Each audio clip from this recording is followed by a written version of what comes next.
Hey guys, it's Crystal, and the Apple event just happened, so let's talk about all the new stuff. The event kicked off with the new Apple Watch Series 4. It is here, it is bigger and beautiful with that 30% larger rounded display, just like we saw in the rumors, and also the new watch faces that lets you add up to 8 complications at once. That is also confirmed, and it looks so good with that bigger display. And yes, the Apple Watch is bigger with the new size options at 40 and 44 millimeters versus 38 and 42 from previous models.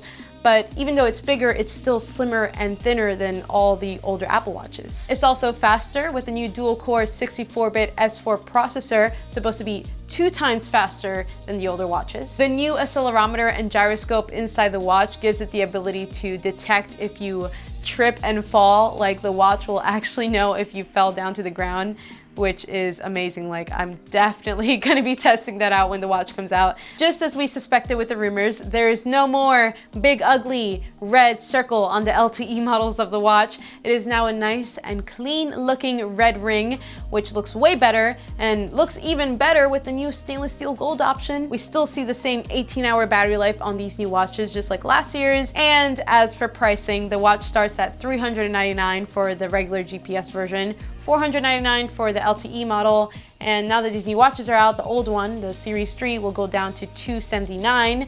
Pre-orders start this Friday on September 14th and will be shipped next Friday, September 21st, along with 2 of the new phones. So let's move on to phones now. There was 3 new phones announced at the Apple event: the iPhone XS, the iPhone XS Max, and the iPhone XR.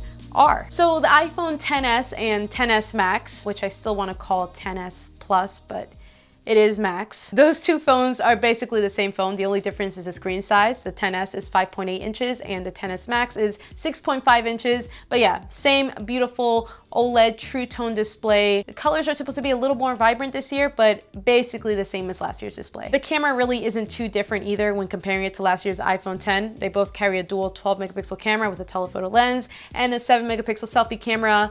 But there are some software updates that do make the camera a little better, like the ability to detect people, and also Smart HDR, which will help with highlights and the parts of an image that are usually overexposed. But the coolest camera update, in my opinion, is that you can now adjust the amount of blur in a portrait mode picture after the photo was taken. A12 Bionic chip is here in the new iPhones, claiming to make it 30% faster than last year's phones, and also dual SIM capabilities thanks to eSIM technology, so you can now put 2 SIM cards in one iPhone. There's 3 color options for these phones, including that new beautiful gold color that we've been seeing everywhere, along with silver and space gray. And pricing, the XS starts at $999, the XS Max starts at $1099, and there's 3 storage options: 64 gigs, 128 gigs, and 512 gigs. Now, if you do want a cheaper phone out of this new lineup, you do have the option of getting the brand new iPhone XR, which starts at $749.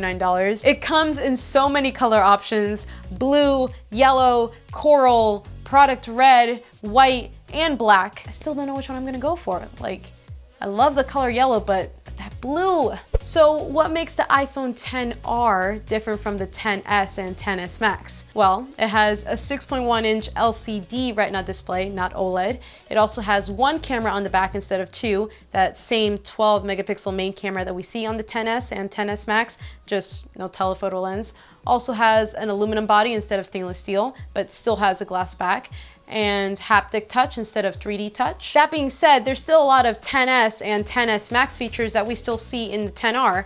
Just to name a couple: A12 chip, a True Tone display, Face ID, better battery life than previous iPhones. Also in the camera, Smart HDR and depth controller there, and wireless charging too. So if you're planning on picking up the iPhone XR, you really wouldn't be missing much from the XS and XS Max. And on top of that, you get all those new color options. But you are gonna have to wait a little bit longer because the pre-orders for that one start on October 19th, and then they start shipping on October 26th. So overall, I know a lot of people were a little underwhelmed with this year's Apple event.